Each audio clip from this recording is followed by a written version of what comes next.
Ó, tem mais uma participação aqui, o Emerson Cava, o Jaquinha, dizendo aqui da Barra do Chuí, prestigiando esse belo programa e uma baita entrevista. Não tive o privilégio de assistir o Cláudio jogar, mas cresci vendo meu pai falando que ele era o melhor jogador da cidade. Detalhe, com a camisa do terror, não ganhava do Fragata. Ganhava? Ganhou várias vezes, né? Ganhamos do Fragata também.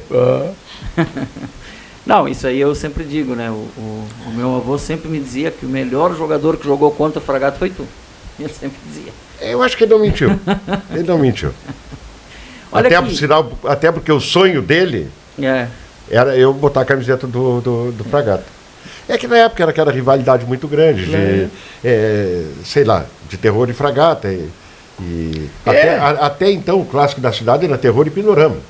Sim. Quando surgiu o Fragata, ficou aquela rivalidade muito grande com o Terror, então o clássico principal da cidade era Terror e Fragata. Quando tinha Terror e Fragata, só se falava isso na cidade. Inclusive nos bares, no Chico, Bar Fragata, no Tabajara, qualquer lugar da cidade se falava